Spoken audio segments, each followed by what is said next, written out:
So this next and final talk, I think, is particularly exciting. Firstly, anything to do with distance field rendering or implicit surfaces is, I think, just inherently cool. As anyone who's ever seen a Nigo Quiles video can attest to. I've gushed on more than one occasion about the MSDF paper. But more importantly is who's doing the speaking. For those of you who don't know him, Demetri is a former university professor working in statistics and machine learning research who left to go do actually interesting automation work in the private sector. I would actually be genuinely hard pressed to think of a programmer that I respect more. And I think I speak for a lot of people when I say that. Demetri is not only a talented engineer, excellent mathematician, and exceptional educator, but he is a genuinely funny, interesting, and decent human being. So without further ado, I would like to give you the inimitable Demetri Spanos.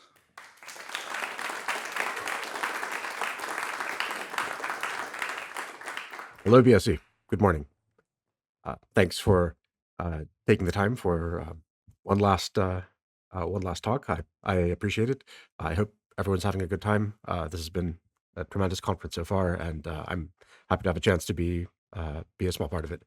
So anyway, today I'm going to be talking about this thing that I'm calling foliated distance fields. This is a small experiment I did that sort of worked out, like maybe 70% worked out.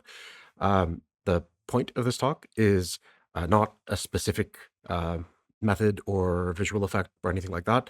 The thing I'm hoping to communicate to you is to give you an idea of what it's like working at the intersection of mathematics and computing, which is what I do for my career, and just try to communicate to you that working on mathematics and mathematical methods can look in some ways the same way that we might look at working on computing or programming problems, and I hope to maybe demystify some of the kinds of work that we do.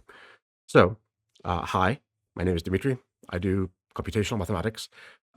Many people don't know what that is or don't know precisely what that is, so let me help out here.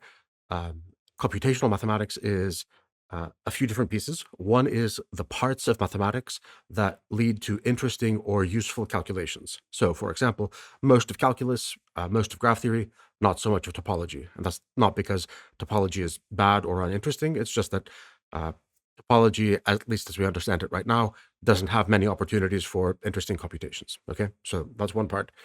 The next part is using mathematics for performing or optimizing computations. Now, this is not the same thing as before. Before, we were saying, let's look at mathematics and pick out the stuff that has interesting computations. Here, we're talking about often other people, scientists, engineers, coming to us with calculations, especially simulations that they want to do, and wanting to optimize that either through some kind of mathematical approximation or figuring out some kind of simplification of a calculation that they wish they didn't have to do or didn't want to have to do in as much resolution or something like that. So that's the second piece. There's a software and computing systems piece of this as well. So that's separate from the mathematical theory. There's a practical engineering aspect, which is software and computing for, in the university world, this is usually called HPC. So that's high performance computing. Distributed computing is a big part of that. So I've been doing big compute jobs on AWS coming up on 20 years now, and GPGPU since the bad old days when we had to figure out a way to do GPGPU in OpenGL3. Computational mathematicians value many of the same things that systems and graphics and game programmers value. So certainly we value performance, we value mathematical correctness, obviously, and we value working code over big idea methodologies. So I found that that's a place where this community's values overlap quite a bit with the norms in computational mathematics.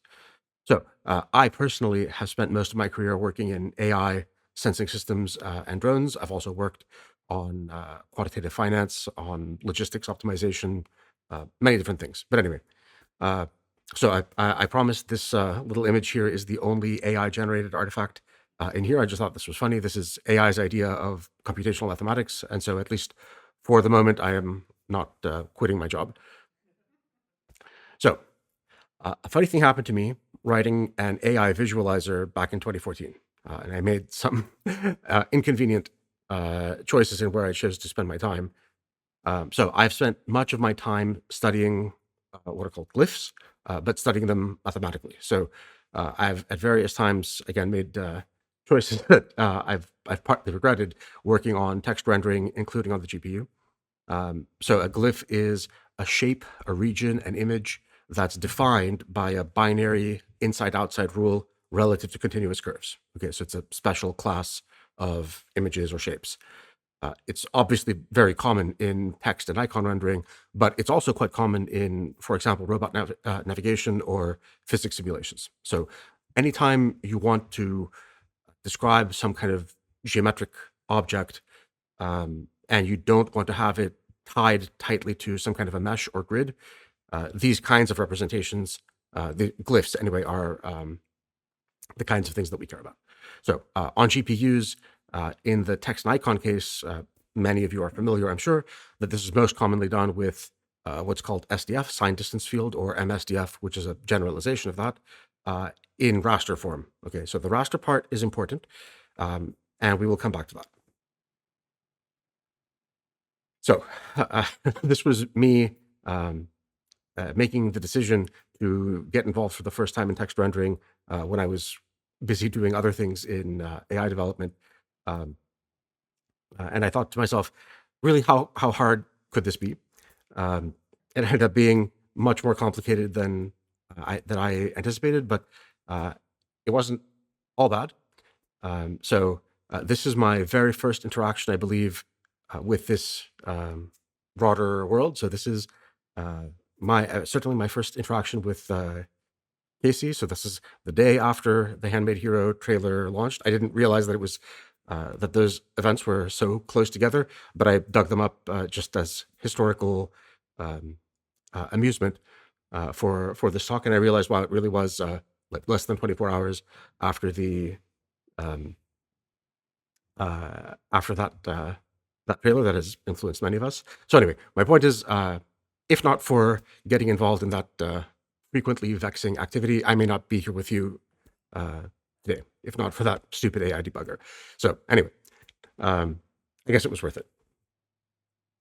So SDF is fine, but what has it done for me lately? Okay, and what I'm going to ask you to think about is the same way that we might look at software or a particular program or particular algorithm and say, okay, this is good, but I'm ambitious. I want to try to do something more or different, right? We do those same things with mathematical tools. So SDF is a common mathematical tool. That's how I look at it. And so a person might think, well, what can we do, right? Can we take a step beyond this? So with that framing in mind, here's what I hope you get from this today. So a little bit of mathematical tourism, giving you an idea of what do these people actually do all day, right? Because frequently, I think the work of mathematicians is obscure and mysterious to outsiders. So that is really the main thing. If I only communicate to you, hey, this is maybe what it's like doing that kind of work, and maybe even I could get interested in that kind of work, that would be great. We're going to do that going through a very simple idea that extends SDF for a very minor special case of tapering edges. Okay, so this is, think of this as a foil for discussion. The particular method is not especially exciting or important, but it gives me an opportunity to talk in a way that's accessible to many people in this audience without needing to know a lot of mathematics. And so we'll end up with something that's quite silly, quite simple, not silly, that you won't really need a formula to remember it by the end. And also maybe a lesson in not taking mathematics too seriously. Often dumber is better. And so I mentioned that partly for mathematicians working with programmers. Sometimes it's easy to get lost in the mathematics, taking it too seriously. when actually a simpler method would be good enough. Okay. So let me also tell you what you will not get today. So there's not a significant new rendering method here. This is mostly a fun exercise. It's an excuse to share some of the rhythms of mathwork with you. There are no fancy math symbols here. This is meant to be accessible to almost any graphics or systems programmer. This is not by any means the only way to get this kind of a visual effect. Surely a technical artist could generate 3 or 4 ideas on how to get these kinds of effects with conventional methods.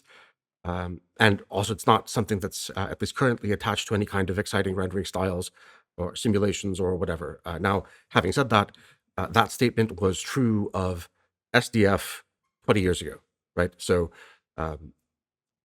theoretically, you could imagine someone building some kind of art style specifically around this, which is sort of what ended up happening around the late 2000s with SDFs and text and iconography.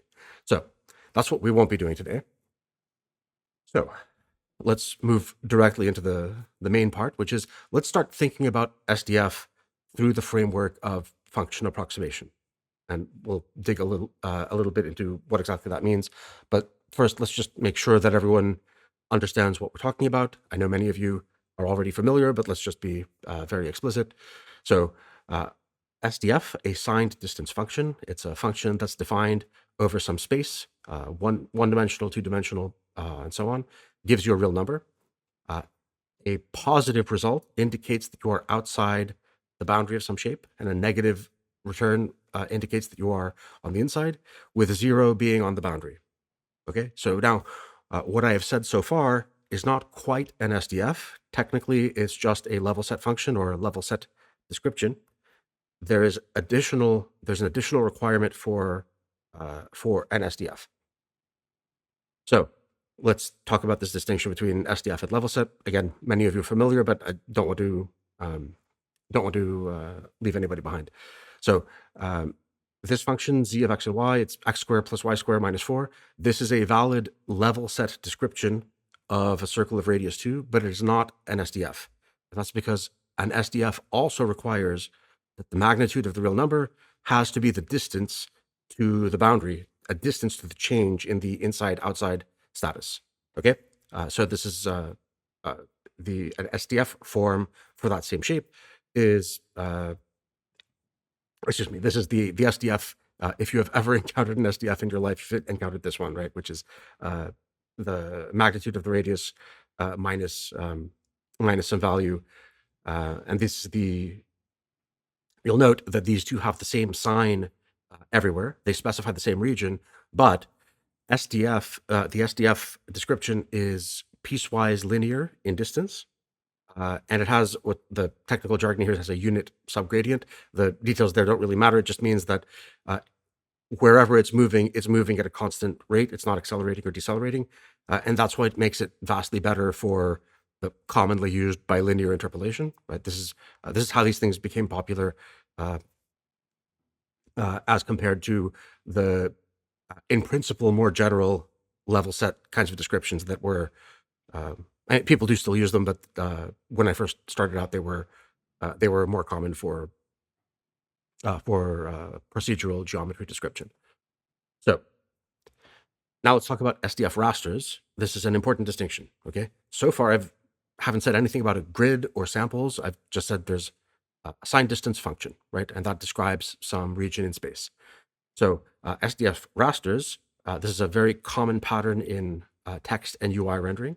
And this is because, for simple shapes like a circle or a square, a triangle, hexagon, whatever, you can have an analytical expression for a signed distance function.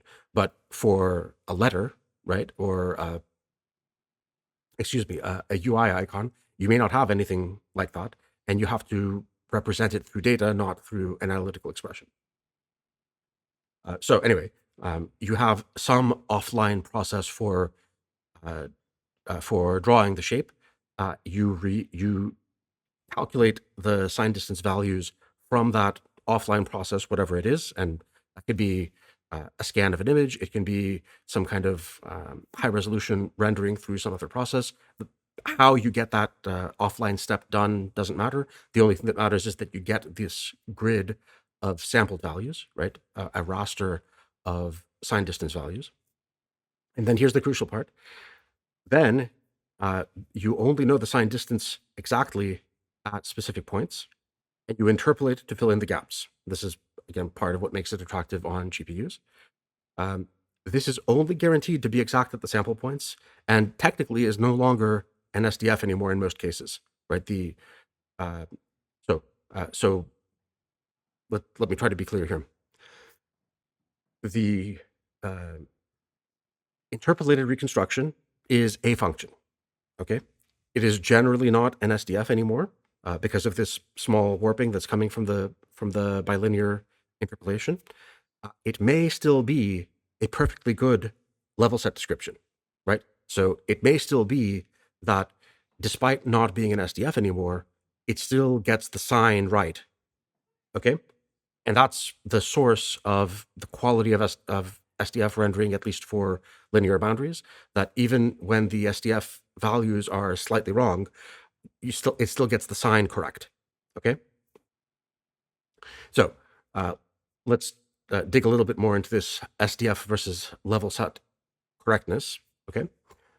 So imagine that I'm trying to describe this region inside that rectangle. I have 4 sample points, and I've just put indicative distance values there. You can see that the two values, the two samples inside the rectangle have a small negative value, and the two samples outside the rectangle have a larger positive value, right? So that's what we expect from an SDF description. So now let's think about what happens when you interpolate. Well, if you interpolate between the two leftmost points, that will get the sign correct, okay? Because you're interpolating between 1 and negative 1. 1 and negative 0.1.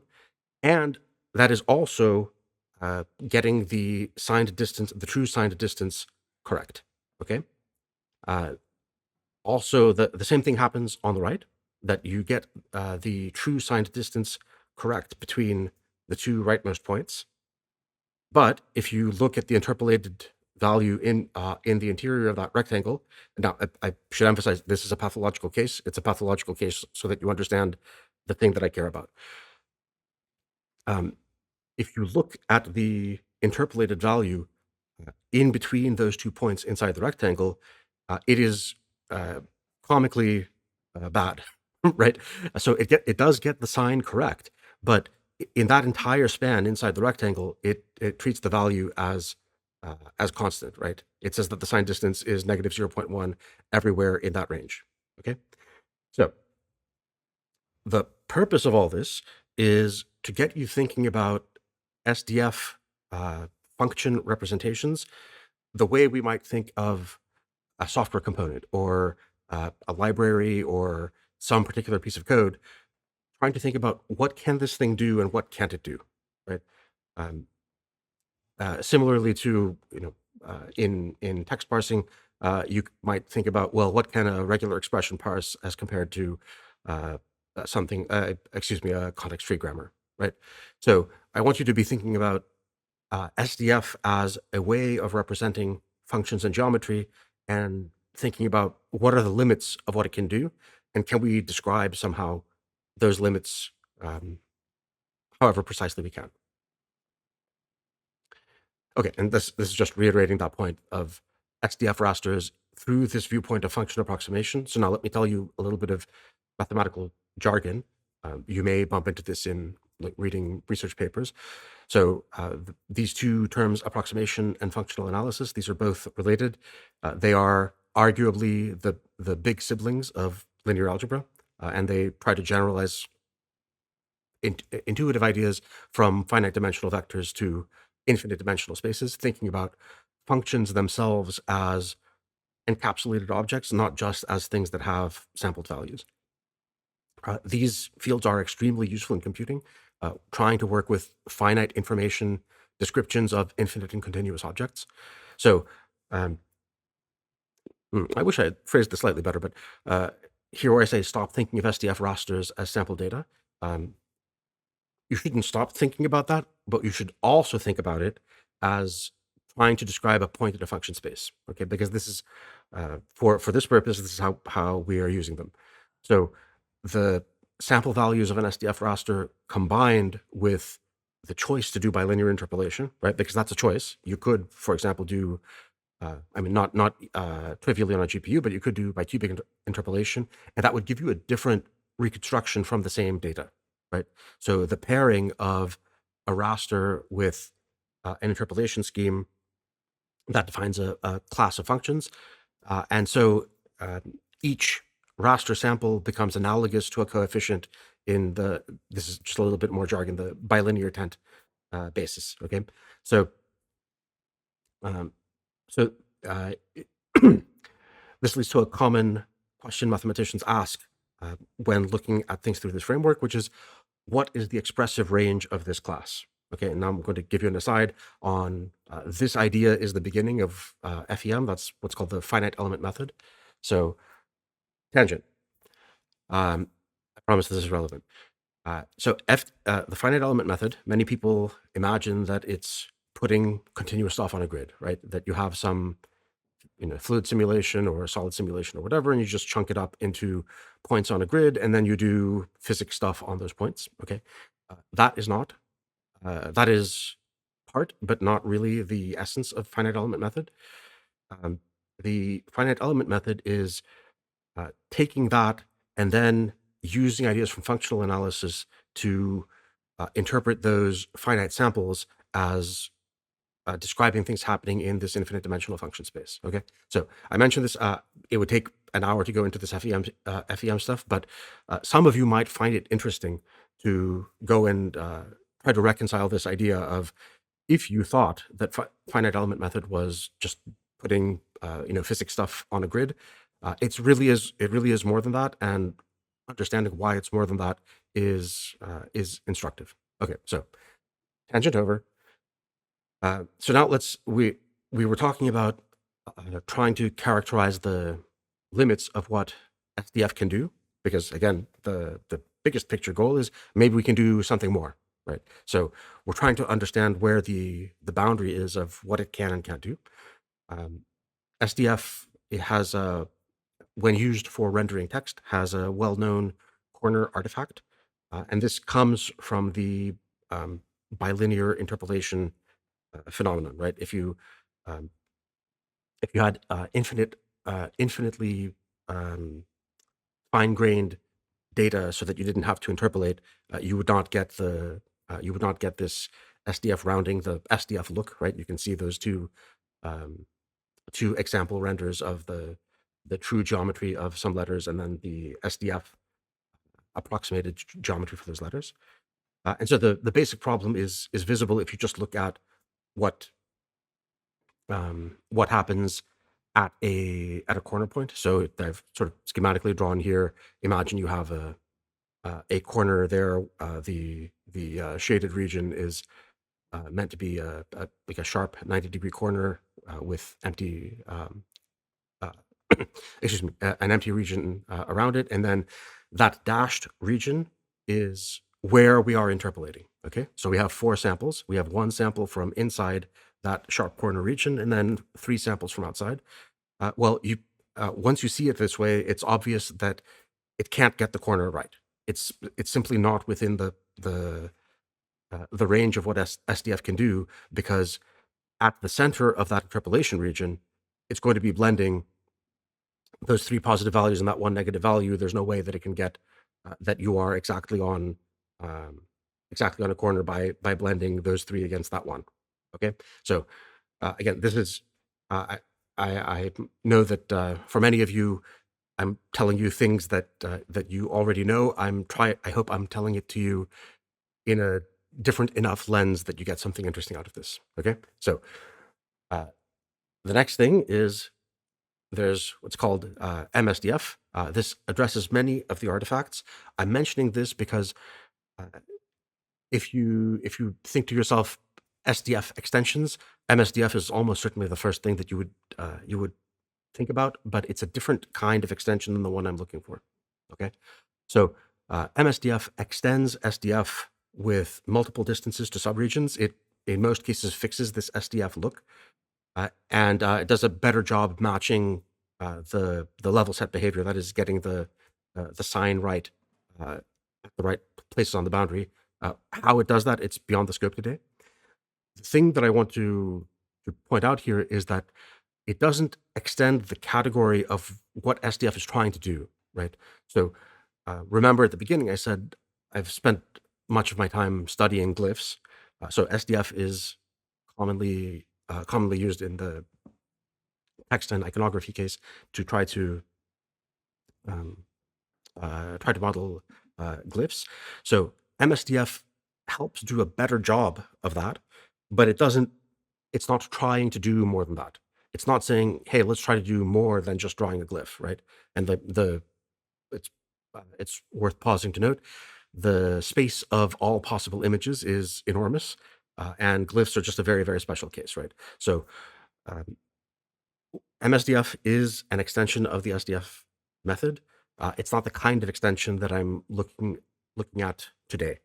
Okay, so it tries to do a better job on glyphs, but it's not trying to do something in addition to glyphs. So we're going to try to explore something a little bit different. And okay, I'm telling you these things to get you thinking about the SDF limits. I've sort of breezed through this, but I was not trying to be the 100th SDF review source. If you are specifically interested in going and learning about how SDF works, there are many places you can go. But again, the purpose here is to get you thinking about SDF as a mathematical technique and trying to understand the boundaries of that mathematical technique, what can and can't be done. So what if we wanted to try to extend SDF to draw some larger class of things, right? And I'm intentionally leaving the larger class ambiguous here for a moment. So we know it's good or good enough or can be made good enough to draw glyphs. But what if I want to draw more things, right? What else is there to draw? And this is excuse me. This is a question that you would have to engage with if you want to bound the amount of work that you want to try to do in extending this mathematical technique, which is quite important, really, because the space of all possible images is enormous. And so if you are hoping to go from this tiny class of, well, I can more or less draw glyphs, you have to try to figure out what else is it that you might want to try to draw other than completely general images. And then also, is there anything interesting that we can learn from the MSDF extension, even though we're trying to do something a little bit different? Okay, so those are some questions to keep in mind. So said all that because, as I told you at the beginning, my biggest goal is to give this audience some feel for the kinds of things that computational mathematicians do. And these are the things that entertain us, right? So building mathematical tools that lead to useful computations. In doing that, we would ask ourselves, well, what might people want to draw with this new mathematical technique beyond just a glyph, right? And what mathematical structures can we modify or reuse to get those new abilities? But also, we need to keep some perspective about what's likely doable incrementally. So I'm going to introduce this thing that I call Foliated Distance Fields. I would consider this maybe a 2 or 3 day exercise if I were to give it to a computational math graduate student. So this is I'm telling you that to give you an idea of the scale of the amount of work here. Okay, this is not some big thing. This is just a little exploration that someone might do in a few afternoons. So here's our strategy. We're going to try to find a small class of shapes and images that are somehow beyond glyphs, that are describable by distances, because that's what we are already using as a description technique. So we're going to study this glyph idea in one dimension first. Okay, so restricted to one dimension, a glyph is like a shape that's drawn in either a pen up or pen down mode with no intermediate. Okay, so you are either inside the glyph or outside the glyph. You are either in the inked region in the text, or you are not in the inked region, right? There's no intermediate concept other than, are you inside the the blackness or the whiteness of the drawn text or glyph. And what SDF does in this framework is that it tells us, okay, if you're at distance equals 0, then you are at a pen transition boundary. That's where the pen was either picked up or put down. And then obviously the larger values indicate larger distance from a pen transition. Okay, so here we're thinking about SDF now. Earlier we were talking about the distance from a geometric boundary, which is of course true in the most common interpretation, but here now I'm suggesting that we think about it in the drawing process as describing distances from pen transitions, because we're trying to think about what else could we draw, right? So I'm trying to look at it through the lens of the actual drawing process. So you could imagine a trivial extension of this glyph idea, right? Well, if a glyph has 2 states, pen up or pen down, I could say, well, what if I have 3 states, right? So this is indeed an extension. It is equivalent to having 2 ink or color layers. It could be simulated trivially by just having an SDF for each layer, right? So this is like having text or like a 2-tone icon, right? So there's white, black, and gray. So it's indeed more, but it's not interesting. So and the same is true for 4, 5, or 6, right? The triviality doesn't come from it being 3. The triviality comes from you're just adding additional tones to this glyph idea. So it's sort of multi-glyph. But also, adding dimensions creates a different kind of triviality, like adding lots of dimensions. So earlier in the previous slide, I said, well, what if you add 2, 3, 4 additional pen states? That's one kind of triviality. The other kind of triviality is, well, you could add hundreds of states and have an SDF for each of those pen states. But now you're just now you're just being silly, right? You could have 255 layers, and then you're just indirectly reconstructing a fully generic RGB image. So aside from being expensive and inefficient, it's also not interesting, right? We already have methods for fully generic images. And then the mathematical point that I would make here is, I mean, in a sense, we don't deserve anything for this general class of images, right? We shouldn't waste time on, I mean, if you think you have some idea for scale-free rendering of completely completely general intensity images, then I guess you should pursue that. I mean, in the limit, that becomes something like, deep learning scaling, right? So that's not what we're trying to do here. So a point I'll make here again about the style of work is this is mathematician's intuition. Now, from an outside perspective, someone might say, well, how do you know that this shouldn't work or couldn't work or whatever? This is something that you develop over time, in the same way that you become familiar with what's likely to be easy to express in one programming language versus another, or what's easy to program on one architecture versus another, or whatever.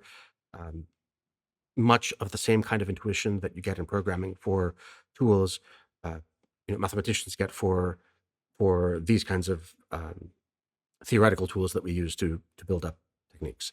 So let's move there. So we're now facing dead on this question of what is there that's more general than having just some extra layers, but is still highly constrained enough that we might feel like we could accomplish something. Okay. And in addition, what might be useful as an application? So you could imagine, hypothetically, that we come up with some small incremental mathematical generalization that nobody cares about as an application. So it's useful to think about what would be useful as an application. And then also, what tools do we know we have available? The useful function classes that we know just from general mathematics work. Okay. So this is the part where a mathematician goes off and quietly paces. And here I'll be applying what's called the fine node method. So this is a joke. You may have heard of it.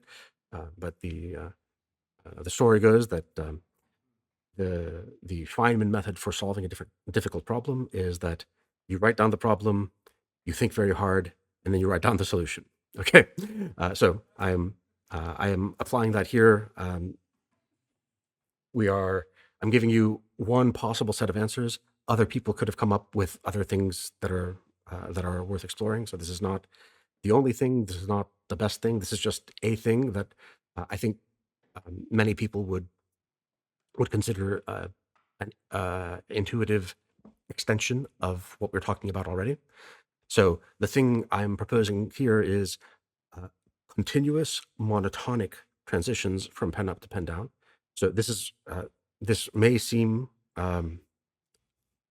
insufficiently constrained, but actually continuous monotonic functions are very useful throughout mathematics. And it is, if you think about it, it really is an enormous reduction in the class of allowable functions. So to quantify that would take a little bit of what's called measure theory. And again, I mentioned earlier functional analysis, but you can kind of think of it as having infinitely many positive orthant constraints, right? Because at every point along this function, you're saying the next one has to be either further down, or if you're on a downward slope, or it has to be further up on an upward slope. And in particular, you can see this beautiful diagram on the right that it's acceptable to go from pen up continuously all the way down to pen down, and then continuously monotonically all the way back up to pen up. But the thing that's forbidden is that thing that has intermediate oscillations in between. Okay, so the intuition of the function class I'm talking about here is that the pen is either up, or it's down, or it's continuously and monotonically proceeding between them. Okay, and that lines up with how we would think about actually literally applying a pen or brush to a drawing surface, right? So that's this is the practical goal. Will we reach it? We would like to be able to get something like this that looks like a sharp rectangular SDF-like pen down region with then a smooth taper as the pen is raised from the surface. Okay, so we'll see what happens. But this is the kind of thing that we're hoping to accomplish with this class of functions. And actually, let me just pause and reiterate for a moment. I said this at the beginning, but I will say it again. Obviously, a graphics programmer could just come up with a practical way to encode this with multiple textures or something. Right. The goal here is not the visual result. A competent graphics programmer could do this 3, 4, 10 different ways. I don't know. Right. The point is to use this as a reason to try to explore mathematically. Okay, so reiterating that. So let's just quickly do a sanity check, whether we think we might deserve to make some progress with this choice of what we're trying to do. So first of all, it is nowhere near as general as an arbitrary image, right? So we feel like we should have a chance of doing something. It's not obviously equivalent to a few extra SDF layers. You could think about doing that is with some kind of out-of-band gradient definition, and that's perhaps one of the solutions that a graphics programmer would quickly put together, right? So, but the point here is that this doesn't feel as trivial a modification as saying, okay, well, let's just have an SDF for the black and an SDF for the gray tone, and then that's it, right? It feels like there's something more here. It's relevant to real application because this is, I mean, if you go and look at a drawing program, for example, you can specify brush dynamics, right? So that's literally saying what should happen as the pen goes down or as the brush goes down, as the brush comes up. So it's partly relevant to a real application. And there are non-trivial and finite dimensional special cases. So like a linear pen transition, which is something that you might obviously think about, right? Or a quadratic pen transition. These are low dimensional defaults that you would likely think about very quickly. So having said all that, we still have these to reckon somehow with the fact that there are infinitely many intermediate levels. And so, um, so we still have these, infinitely many intermediate levels, but we know now something related to the distance. Okay, so remember earlier I was saying one of the things that we want to do is we are already using SDF as a geometry specification that's somehow based on distances. So now, having made this assumption about the function class that we're talking about, now we can start thinking about, okay, well, maybe I only have to add a little bit of distance information to make sense of that, because this is a sufficiently constrained function class that uh, a little bit of distance information can carry me a long way. So, um, right, sorry, I'm just reiterating here these 2 points about the assumptions of the function class that I made. So, as you move farther from the pen down position, so one assumption is continuity, which is you pass every intermediate level, right? You leave the pen down position and you start moving toward the pen up position. And the second is after you pass through one of the intermediate levels, you never touch it again until you eventually reach the pen up position. Okay, so we could try to model this with indexing by a pair of distances, right? One distance from how far away am I from when I was in the pen down state, and another distance, which is how far away am I from being fully in the pen up state. Okay, so that's intuitive in one dimension. It's worth pausing just for a moment to think about how this might work in 2 dimensions. Okay, because this idea of this continuous monotonic rise, in one dimension, it's clear how that happens. But if you, it's not so obvious how to define monotonicity in multiple dimensions, right? Because in one dimension, you can only go left or right. So it's easy to say, well, if I go to the right, it keeps going up, and that's monotonicity, right? But in 2 dimensions, you can always you can go in infinitely many directions. So how do we generalize this idea that we want the function class to be restricted to, restricted to continuous and monotonic transitions between the pen up and the pen down state? So here is where, again, this is something where this is something that you would learn studying mainly differential geometry. This comes up in a few different places, but this is there's this idea of foliation. Now, I wish there were a less exotic sounding term. This is really a very simple idea. And if you go, for example, to Wikipedia and look at how they explain foliation, it is really shockingly off-putting. So it's really a very simple idea, which is you have some multi-dimensional, let's say 2-dimensional object, this disk, right? We want to think of it as being made up of leaves, right?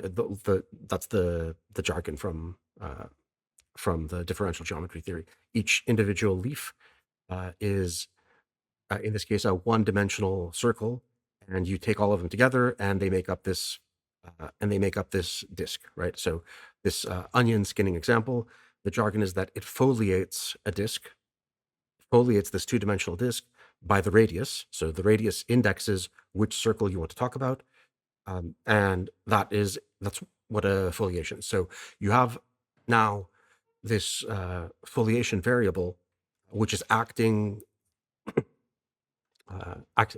is acting in the role of the one-dimensional case from the previous slide.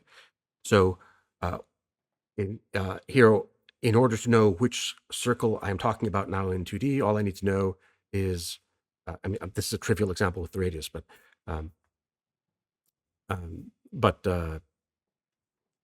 all I need to know is I have this variable that indexes this 2-dimensional object into one-dimensional leaves, one-dimensional sub-objects based on, in this case, the radius.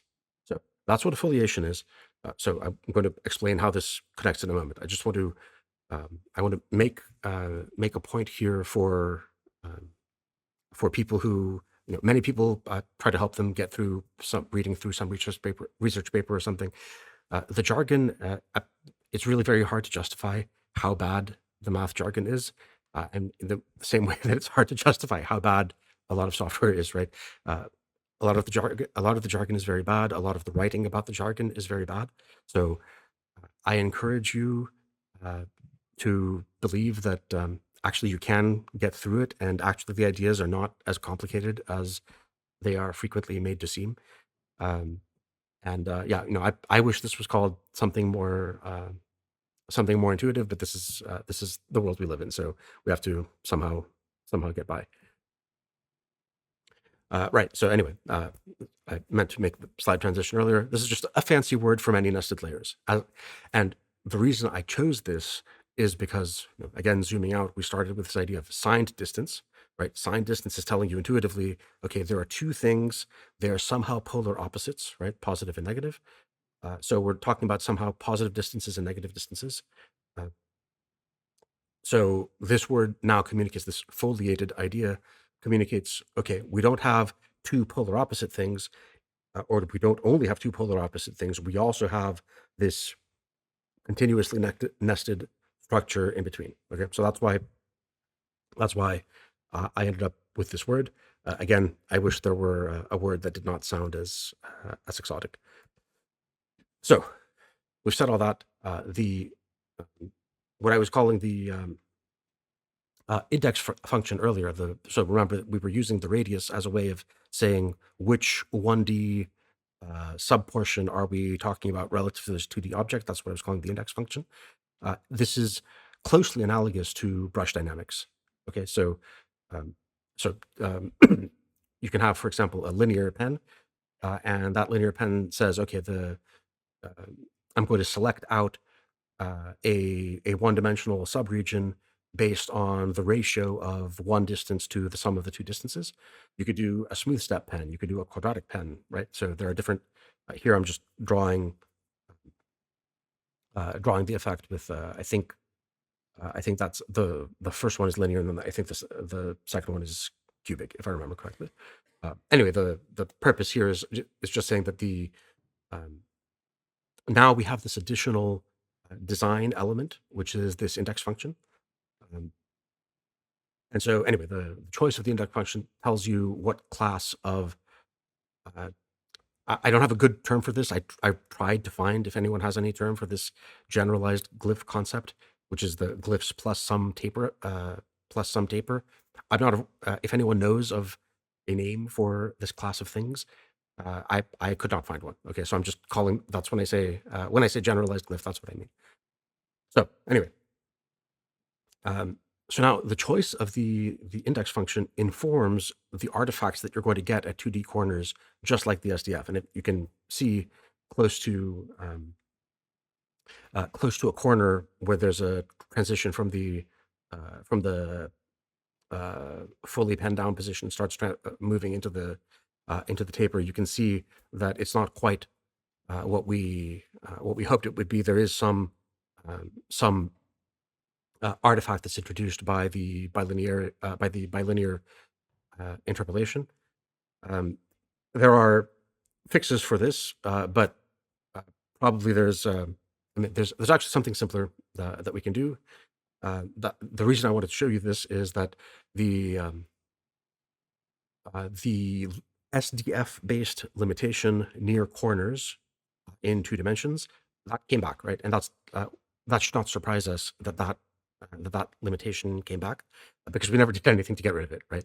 So we have extended SDF. So I mentioned MSDF here as well. MSDF was an extension to try to get rid of that corner problem. We didn't bother with doing anything about that at all, right? So you can imagine going back now and redoing this analysis for MSDF. I have not done that. It's probably not a good use of anybody's time. But we should not be surprised that we are seeing these artifacts, because we knew they were happening in the basic SDF case. So why wouldn't it happen here? Okay, so that's the index function. We could ask the question now. So remember earlier I said just adding some intermediate layers, right? It's just having like a SDF for the black and SDF for the gray. That's not so interesting. Would adding more layers be smart now? So this is interesting because this is interesting at this point because I was just telling you that the index function is giving you um, the index function you choose is giving you something analogous to the brush dynamics, right? What if we now had intermediate layers? So we had not just the reference points of pen fully up and pen fully down, but let's say pen at halfway point, right? So now we have additional distances that we could use to shape that brush behavior, right? So instead of parameterizing just by D1 and D2, now we could parameterize by D1, D2, D3, and maybe, for example, I've never seen this in an actual drawing program, but you could imagine, for example, a piecewise linear brush dynamics where it goes at one pace, the brush or pen goes at one pace up until the halfway point, and then at another pace to the um, uh, fully pen up position. I mentioned this because an interesting mathematical kind of thing has happened here in that by adding this indexing function behavior, suddenly adding layers is no longer trivial because it interacts with that. Adding layers now is not just you draw the black and you draw the gray, right? Adding this additional layer of recording where exactly the pen should be transitioning from position 0 to position 1. Now it gives you something that actually interacts with the rest of the machinery. So anyway, that's why I mentioned this. However, there's a dumber and better solution. Okay, so we have reached peak mathematical detail for this talk, and now we're going to be zooming out and thinking a little bit more practically. Within the transition region in practice, we don't usually expect sharp edges, right? Or at least we don't usually want that for visual purposes. But the whole point of using SDF to draw glyphs in the first place was to get sharp edges. At a minimum, with SDF, we can rely on sharp linear edges, even though we know that it gets a little bit unhappy near corners. But at least for linear edges, the whole point of SDF was to have scalable sharp edges. So really, if you're going to be keeping around a third value instead of keeping the 0.5 point, you might as well just store the desired pen level and interpolate, right? So this is, in practice, this is close to what I imagine a graphics programmer would actually come up with, which is have SDF for the overall geometry and then sample for some texture for the region that is in the transition region, right? So you still have the SDF for the sharp geometry, and then you just sample bilinearly from a texture that is not an SDF texture for the fall off, right? That's a very, very practical solution, and doesn't require a lot of fancy mathematics. But I think here we've ended up at a theoretical construction of something that a practical engineer would likely design anyway, and that is a good thing, actually, right? So we're going to start zooming out of the mathematical stuff now. So yes, we're almost done. Let's just take an inventory of what we've done, okay? And then maybe we can talk about some conclusions or lessons.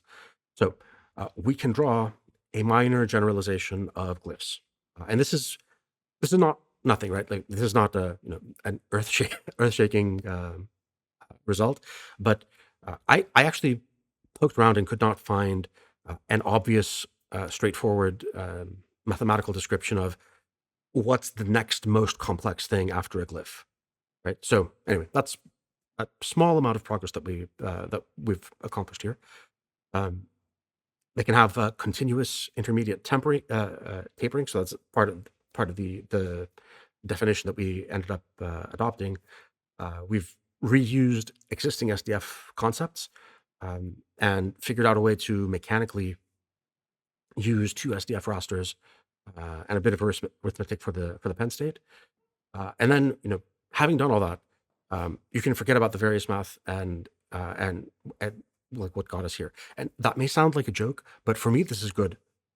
This is what I find one of the most valuable things of trying to do mathematical work, which is we spend all this time in abstractions and theories and chasing around theorems and so on, and then sometimes something falls out of that that's simple, and you just hand it to someone, and it's not a complicated formula, and they don't really need to know where it came from. They just need to know what the formula is, or the interpolation technique, or whatever. And I think that's really good. That it's possible to create, um, dense, useful knowledge artifacts that can be shared, especially with programmers, right? So, um, I this may sound like a joke, but really this is I think an important point. At least for me, it's something that I think is important, that you go and swim through the mathematical ocean and then come back, and you have something small and useful you can just give somebody, and they don't have to swim through the ocean, right? Because many people don't even like swimming through the mathematical ocean. Yeah, so anyway, those are the things we accomplished, but it's good to be honest with ourselves. So in most specific cases, you could get a similar effect with some kind of post-processing shader, blending with a texture or whatever. Like a graphics programmer would come up with many ways to accomplish this kind of visual look. Um, Possibly you could do something interesting with an art design specifically targeting this ability. I haven't seen anything. I'm not any kind of technical artist, so um, I haven't looked into this at all, but maybe maybe if you specifically tried to design an art style around this kind of construct, you might get something interesting. I don't know. But I hope at least it was um, uh, fun or interesting to see how a mathematician might spend an afternoon. Some of the ways that we think about making progress, right? Because again, mathematics feels very opaque to most people, and so I was hoping to give at least a cartoon version of how do these guys think? What kinds of things are they doing when they're doing work? Are they actually doing any work? How like what do they spend their time doing? Right. So as a mathematician, we might do something like this like 50 times a year, and most of them don't work, right? Or let me not say don't work.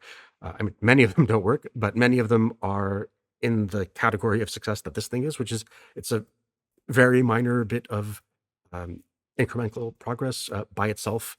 Probably no one's very excited, but um, we might do this 50 times a year, and it only takes one success to really make a big difference, right? And that's I mean that's you can see that in how SDF came to dominate one large class of applications, um, and that's a very small, compact mathematical concept. So um, you can get some very big victories, even if most of the attempts at progress don't get you anywhere particularly exciting. Um, yes, okay. So this was just quickly encapsulating the process because I promised you that it would be easy to remember. You wouldn't need a formula. We make SDF rasters for the pen up and pen down state. To draw, we calculate the distance to the pen up and pen down state as usual with SDF. If either of those distances is negative, you know that you're already in a pen up or pen down, fully pen up or pen down state, which is the normal SDF case. So you just do the normal thing. And then if you know that you're in the transition region, you use this index function to find where you are in the in the foliation, in the brush dynamics. But really, probably it's more practical to just keep a third value for the pen state, the desired pen state, so you um, don't have to jump through as many hoops. So, some closing thoughts. You can change mathematical primitives, right? Yes, whoever's listening to this, um, it's really not that hard to mess around with these things, and it feels harder than it um, well than I think it should, right? Really, the like I walked through some comparatively rarely known mathematics. I mean, any mathematician would be aware of the stuff that I mentioned, but most non-mathematicians are not. Um, but really, the machinery that we use is it sounds a lot scarier than it is, and I think that that's a problem. Trying to do small things to improve that. Um, so I want to encourage you to think that you maybe you don't know where SDF came from as a mathematical theory, but you can just go and mess around and play and see, maybe you get something useful, something interesting. And this is, I think, how most technical artists work, right? They don't, well, I can't speak for other people, but for me, the thinking about it the way I just described now, I would have to work not to think of it that way. Whereas I imagine most technical artists don't think of things this way, and they have some other process that's much better adapted to actually accomplishing a visual look, right? All right. So anyway, I just wanted to this is a bit of motivation, encouragement that stuff sounds and looks a lot scarier than it is, and really you can just mess around, and sometimes it even works. The next one is that really it only takes one good primitive to make a big change, right? Um, Again, SDF is this really, really great compact bit of mathematical technology that you can use in so many different ways. Um, and who knows how many similar kinds of constructs people explored before settling on that. But then, once we found that, and then later once Chlumsky, excuse me, I think his name is Chlumsky, forgive me if I'm mispronouncing it, added the multi-channel bit to SDF. Again, like one good primitive can really make a big change. So playing around is it's okay if many of them don't work, right? Because really, like every time we find just one new useful bit of mathematical technology, it has a big impact. I want to impress on you this idea of I tried to find terms that people use to describe this. I'm think of it as expressive mathematics. So thinking about mathematical constructs as ways to express things, like the same way that artists might think about different media or paints or brushes or whatever as ways to get a particular look or ways to get a particular feel. These tools like functional analysis or approximation theory, tools from differential geometry and so on, thinking of them, I mean, they are studied in their own right and are interesting and valuable in their own right, but they are also useful as expressive tools. So that's a theme I would like to leave with you. And another, so this is important both for mathematicians and programmers, which is scope control. So it may have seemed like at the beginning I was trying to overly constrain what I was looking at, but really doing that is extremely important because particularly when you're dealing with mathematics, the difference between a glyph and the full range of arbitrary images is well, it's enormous, right? So there's a huge zoo of complexity of things that can happen in between those two, and trying to control the scope and say, look, I just want something that's one step past a glyph, right? One step past this concept of binary inside out relationship. What can we do, right? And then also, it's important not to get so focused on the fancy stuff that you miss opportunities to be dumb. And this is a very common mathematician failure, right? That, as I said, for me, I would have to work not to think of things through these tools because I've spent so many years using these tools to attack problems. But it's also important to realize, you know what, like the fancy stuff has done enough work. Now let's just be dumb and interpolate from a texture, right? Like the fancy stuff can be set aside now that we've gotten what we needed. So don't get so focused on fancy stuff that you miss opportunities to be dumb. All right. So with that, thank you. Thanks everyone for your time. Thanks for this great conference and group of people. Especially thanks to the organizers, Sam, Sander, Charlie.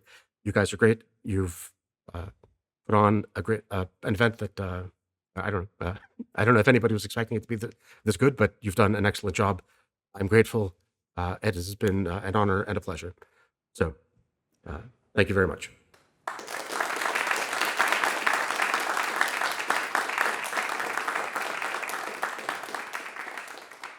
All right, so I think we're going to go straight into audience questions. So foliated is not necessarily a terribly descriptive word, or maybe not the best word, but does it actually come from foliage? Because you mentioned it was related to like leaf nodes of a tree. Is that like how a tree is kind of like a real world tree, and then we have foliated, this like third indirection sort of thing? Yeah. So I'm getting a little bit of weird sound from the mic, but I think we're okay. So as far as I know, this comes from leaf, like in a folio. So like from bookbinding. So it's like each one is a page in a folio. That's I believe the origin of the terminology, but I don't actually know. Good question.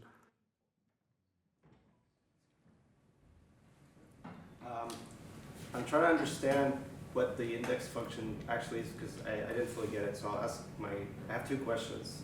One is, why did it have two parameters, like D1 and D2, instead of just one distance, because the other one is just like 1 minus the first?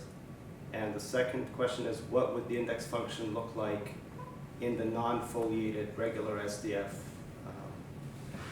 kind of thing? Well, so they're not guaranteed to sum to one.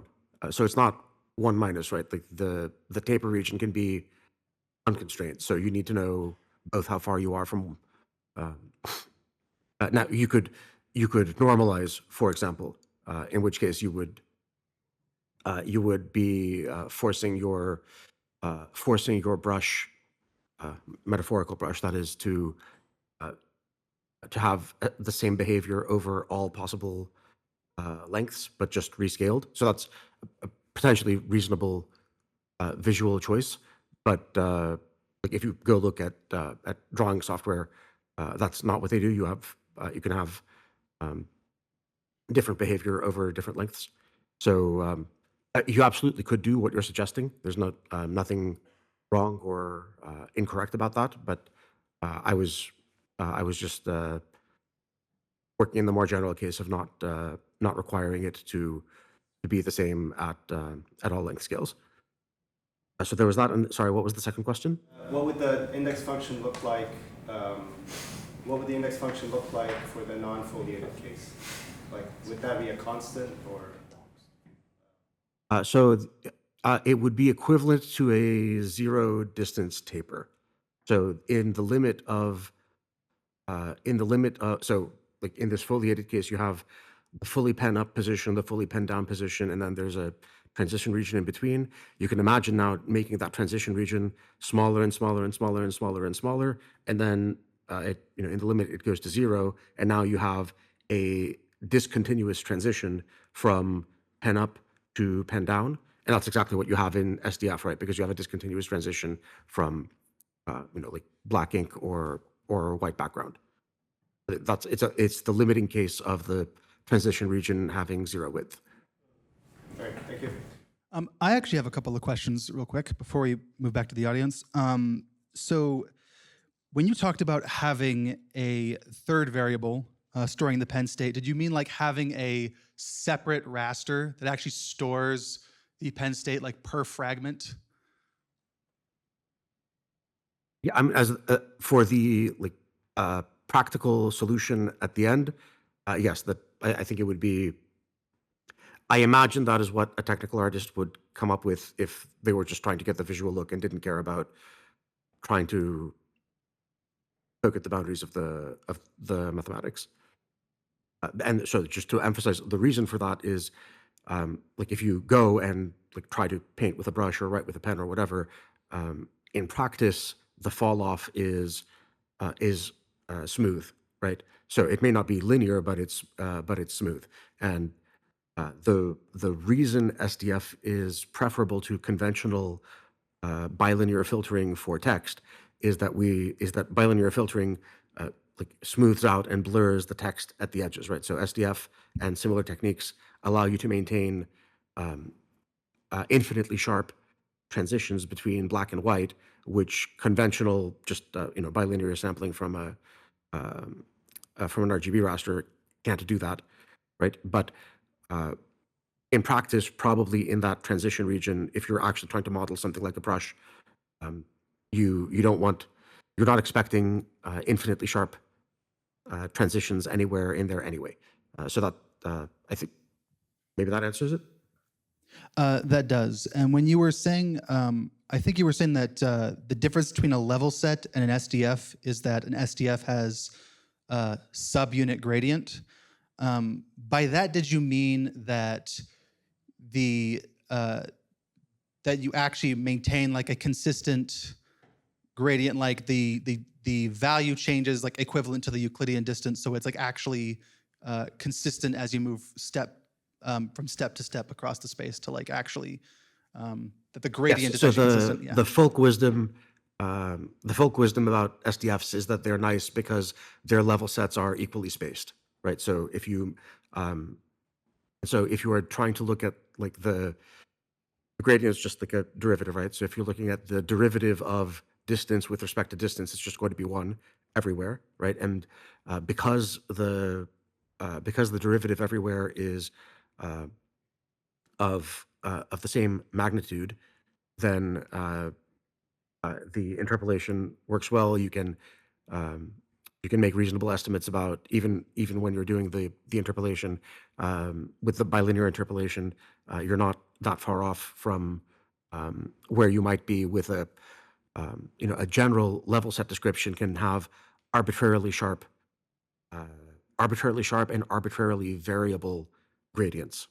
So that's at the polar opposite end of it's a level set description is actually a much larger class than SDF. SDF is a extremely useful special case of level set if you want to look at it that way. I see. And I think I speak for a lot of people when I ask, when is libquincy going to be out? I had not contemplated that, but that is okay. We're now getting into things where That's announcing totally fair. future work, but it is. So I've tried not to say anything specifically about launch dates because life keeps getting in the way. But I'm working on this math course project. I'm not going to plug anything here, but just give a 30-second pitch about what I'm trying to do, which is I'm trying to teach math through programming as, but not like, it's hard to explain quickly, but in the same way that it would be very hard to teach someone math without their ability to read ordinary text or their ability to read diagrams or tables, right? Those are basic literacies that we presume for teaching mathematics already. So anyway, I'm trying to do that starting from the assumption of what if you can assume that the person also knows how to write programs. And that actually changes a lot about how you would design courses. I mean, I've been teaching math courses for 15 years now or something, right? So having said all that, we will be building libquincy along the way in that course. So, and that actually will teach, that connects to what we were talking about today, because we will learn some things about functional analysis along the way. Excellent. All right. I think we should return to audience questions. Andrew. On the topic of foliation, I might have missed it, but how tractable is it to find the foliation for some arbitrary shape? For instance, your avatar, the delta, it's got some concaves and a hole. Is that like a difficult case to find this foliation of the inner shapes? Well, there are at least two answers here. So one is a foliation is a choice. There isn't a unique foliation of any region. So there, like for example, I gave the example of foliating a circle by foliating a disk, by circles indexed by the radius. That's just a common and useful one, but you can foliate it by deforming ellipses, right? Or you can foliate it by deforming squares. So foliation is a choice. It's not like you can look at a region and say there is one foliation. Instead, it's a choice you make, and it's something that you use as an analytical tool. Having said that, for practical Practical choices like this linear pen, it costs. I haven't really tried to optimize it, but it's maybe costs like 3 times as much as calculating an SDF in the usual brute force way. All right. So when doing mathematics, it's both a part of doing rigorous things, manipulation, proving things, and then while doing so, you also develop a bunch of intuition. And then when you want to communicate this, you may try to only communicate the intuition. And I think this talk was largely about communicating the intuition and then skimming a little bit of the rigor. And I think it's very non-obvious whether, I can't quite judge the value of communicating that intuition, since you could argue that you don't really get that much or understand that much of the intuition without actually having done the rigorous part. So what do you think about communicating mathematical intuition? So very good question. Very complicated answer. I mean, maybe the first thing I should say is that purely on a statistical basis, most people can't even engage with the rigor at all, right? And so they get nothing, right? If you lean too hard in the direction of rigor, and if the goal is get many people to get something valuable, then focusing very much on the rigor. So now, I mean, if you're talking to a room of mathematics PhDs, obviously you speak to them in a way that that is maximally useful for them, right? But my my experience is that most people who are not, like, if you're not actively opting into some kind of a mathematical career, and I don't mean even like an engineer or a physicist, right? So I have friends who are very accomplished physicists, and still they struggle with things that are not that difficult mathematically, and I help them with that. So if my goal is to try to get non-mathematicians engaged, I think it's better for them to look at something and say, I kind of get it, and maybe I could, maybe now that I kind of get it, I'm motivated to try to do more, as opposed to, this is maybe technically correct, but I have no idea what it's saying. Obviously, that's depends on, so trade-off, obviously, but it's also a question of, what are your goals, and who is the audience? Does that answer the question? Yeah, it's a large question. I was mostly like any way of interpreting the question is a good way to interpret the question. Sure. Yeah, I mean, so I do think about this quite a lot, and the mathematics, like programming, has this this challenge of, to actually do it, you eventually have to engage with it rigorously. But that's usually not the limiting step for people. The limiting step for most people is not thinking that they can engage at all, and not seeing any kind of foothold to make progress, right? So, given limited time, and not just limited time, but limited psychological investment from the students, because ultimately, right, like if you're trying to teach someone, you're asking them to invest some of their life, some of their mental energy. Given limited limited time and psychological investment from the student, I tend to work in a, what you might call a pyramid style, which is, if I only have you for 15 minutes, what can I tell you that will maximize the chance that you will be excited to spend another 15 minutes, right? And that means that you have to communicate in levels of detail. So, I have frequently used this. I don't think that I made this up, or maybe I adapted it from someone, but I don't know from whom I adapted it. That effective teaching is always kind of a tower of less bad lies.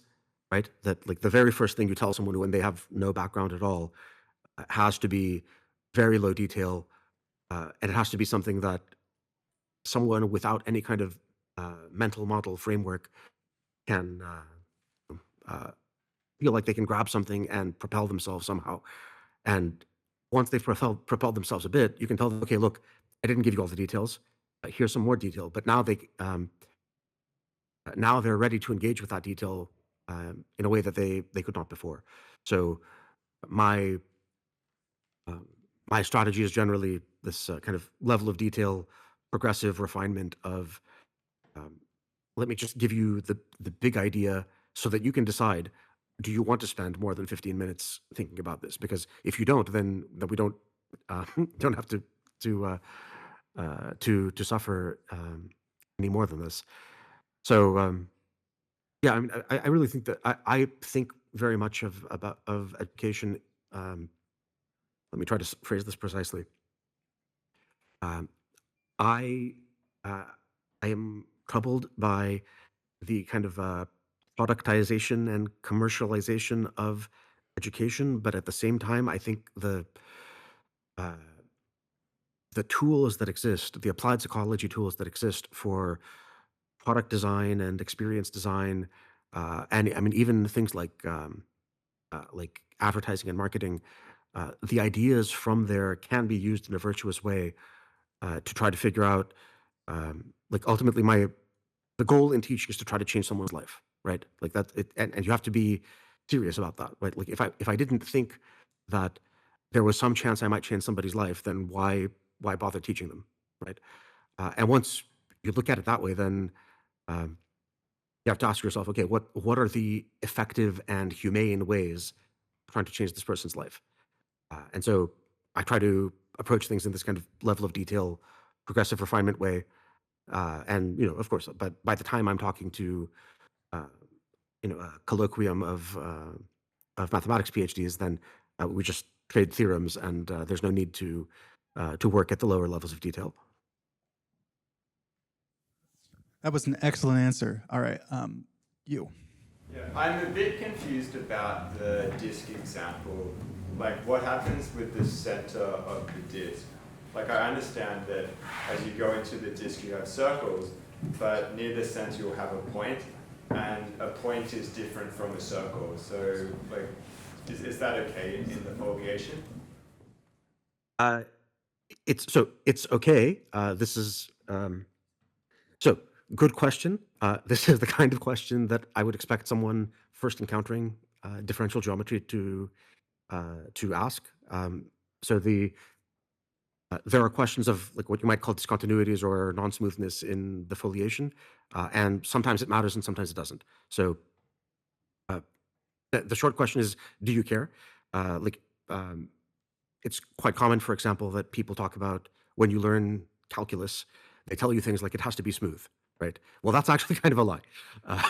And there's an entire branch of mathematics that works on uh, non-smooth generalizations calculus.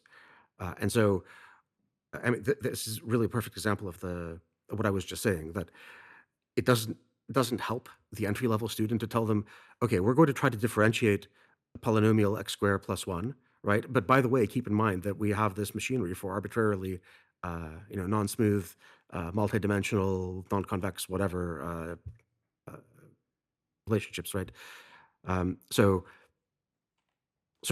going back to the object level question, it depends whether or not, roughly, it depends whether or not you're planning to use that as something that then goes to some kind of um, differential operator that is expecting it to be smooth, not to have any kinks or singularities or whatever. So um, it can be fine, right?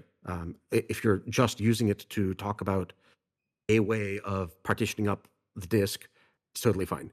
If now you wanted to, so here's actually a good example that comes up sometimes in optimization and machine learning.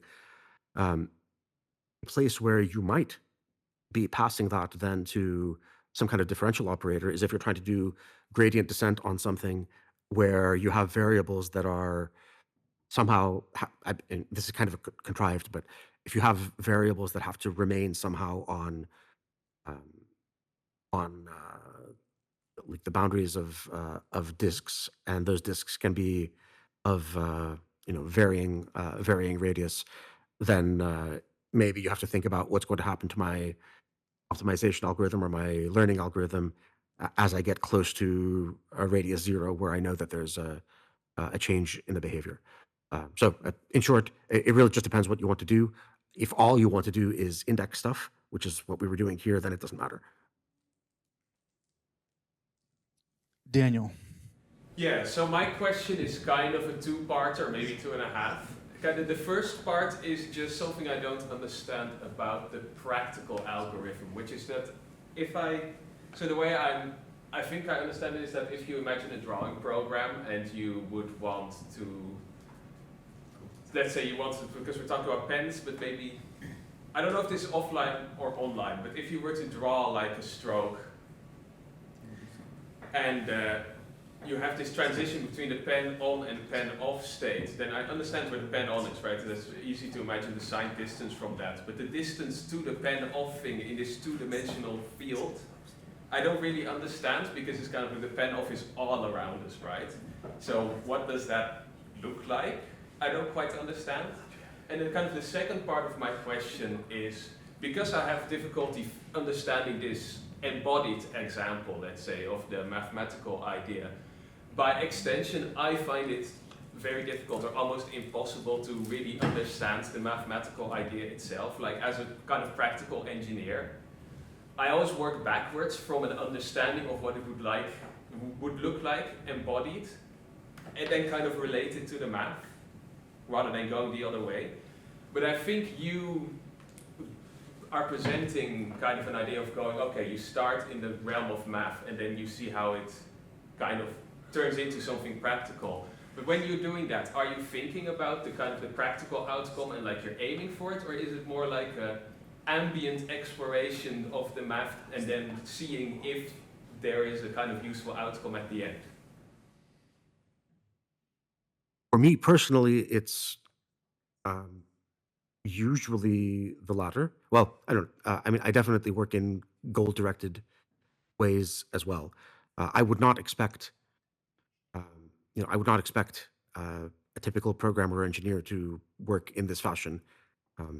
Partly because they haven't studied the related tools, and partly because like they have like they're investing their time in a different way. So maybe I should emphasize that like the intended message here, separate potentially from the received message, but the intended message here was trying to talk about kind of how mathematical work gets done, and not like my goal is to draw brushstrokes and then let's go. Like if I started with I want to draw brushstrokes, I would probably probably I would just call a graphics programmer, right? But if I had to do it myself, then I would probably use simple applied techniques that already exist.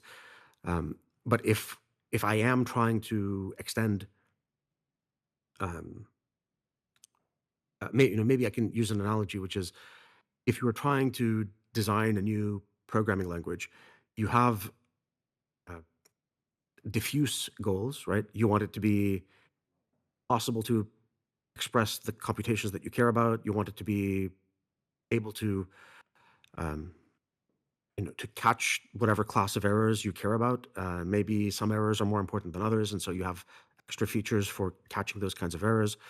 Maybe you want it to be easy to optimize. Maybe you wanted to make it easy to be distributed, whatever, right?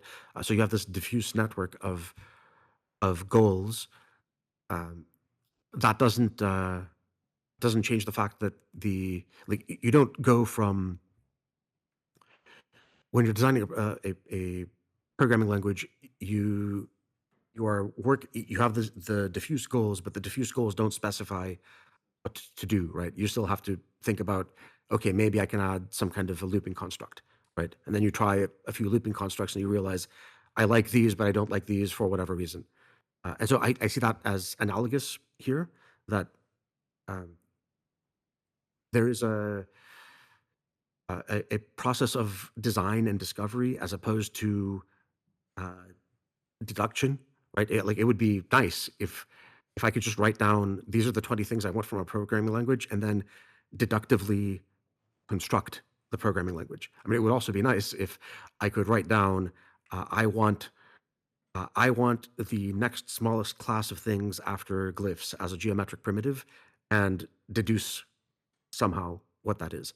But that's not how it works in practice.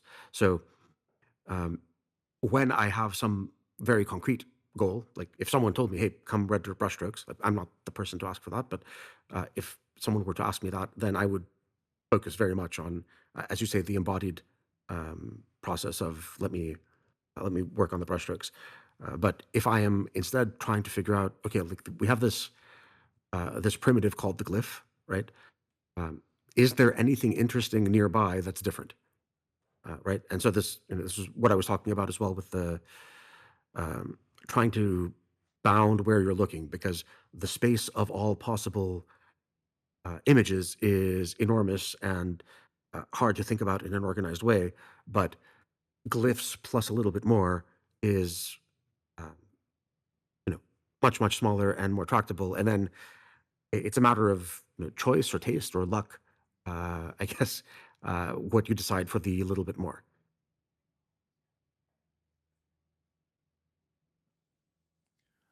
All right. Do we have any other audience questions?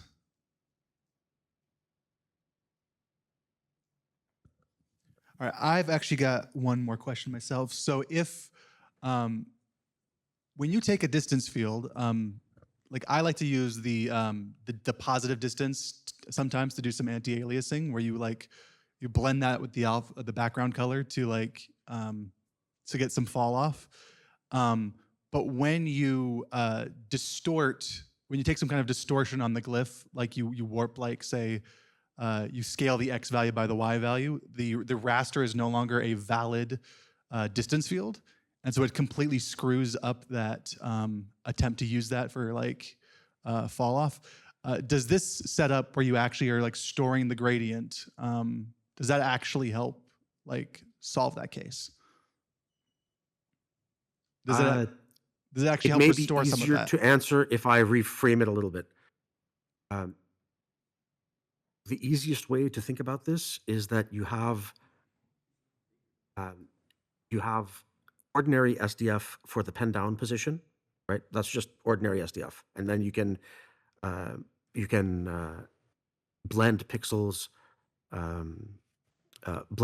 for fall off between that and whatever else you want the conventional way.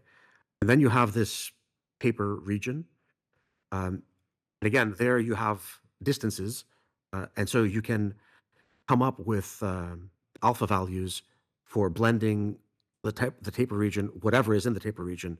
You can come up with alpha values for blending that with anything else. So, I guess I would sort of think about it as forget for a moment that there is tapering also happening in the taper region. Just imagine momentarily that it's somehow solid gray, right? Like it's the trivial version where I said that we're going to have the black and then the gray.